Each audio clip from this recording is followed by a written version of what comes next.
Parlons maintenant des encyclopédies. Qu'est-ce qu'une encyclopédie? Rappelez-vous, nous avons cherché la définition de ce mot un peu plus tôt dans le cours. Une encyclopédie, c'est un peu comme un dictionnaire. Mais au lieu de nous donner la définition d'un mot, une encyclopédie va nous expliquer des sujets entiers. Par exemple, l'encyclopédie de la musique parlera de tout ce qui concerne la musique. Une encyclopédie médicale parlera de tous les problèmes de santé et de tous les remèdes qu'on connaît.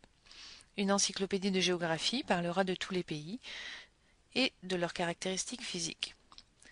Lire des encyclopédies est un bon moyen de s'ouvrir à la connaissance et d'augmenter ainsi son niveau d'instruction et sa culture générale.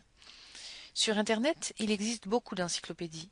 Certaines sont payantes, on paye un abonnement, et d'autres sont gratuites. Actuellement, l'encyclopédie en ligne gratuite la plus connue s'appelle Wikipédia.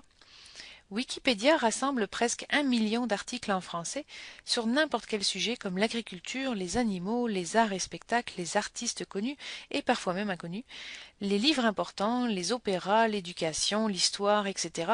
La liste serait trop longue à établir au complet. Comment marche Wikipédia? Allons d'abord sur le site. Dans la barre d'adresse, nous allons taper www.wikipedia.org. N'oubliez pas d'espace, pas d'accent dans la barre d'adresse. J'appuie sur la touche Enter de mon clavier.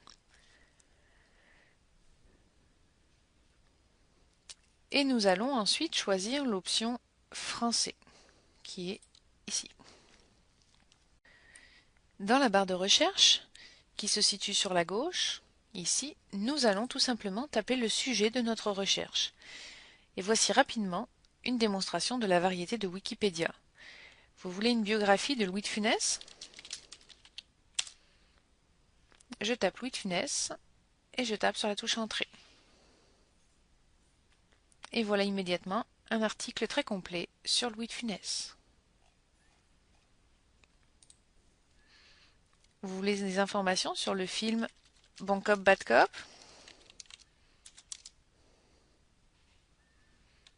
Et voici l'article sur le film. Est-ce que vous voulez savoir le drapeau de la Russie? On va mettre Russie.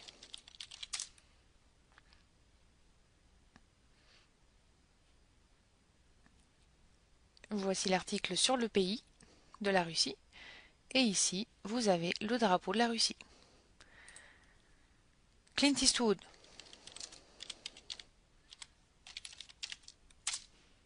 Vous voulez tout savoir sur Clint Eastwood? Vous le tapez dans la barre de recherche. Et vous allez avoir l'article qu'il concerne qui s'affiche. Il a vieilli. Oui, oui. Combien y a-t-il d'habitants à Tokyo? Je tape Tokyo.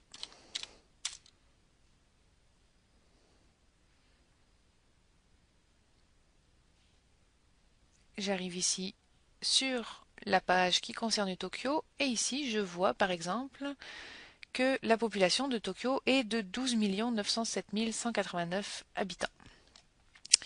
Une dernière petite recherche, pour le fun, vous voulez apprendre, je sais pas moi, tout sur notre système solaire. Le système solaire. Et voici l'article qui concerne le système solaire. Puis comme vous pouvez le voir, c'est extrêmement complet. Donc vous avez de quoi faire. Il y a même un article sur mon laurier.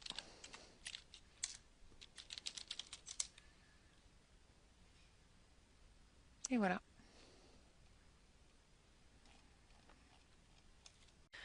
Inutile de vous dire que Wikipédia est l'outil préféré des étudiants.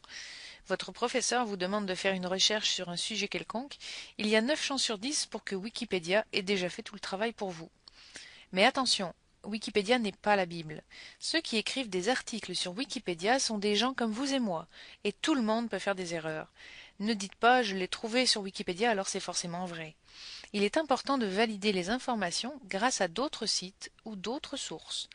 Il est important aussi de ne pas faire du copier-coller de ce que vous trouvez sur Internet. D'abord parce que c'est ce qu'on appelle du plagiat, vous prenez les écrits de quelqu'un d'autre comme si c'était les vôtres, et ensuite parce que l'important c'est de comprendre ce qu'on écrit et non pas de le recopier bêtement. Nous reparlerons de tout cela un petit peu plus tard.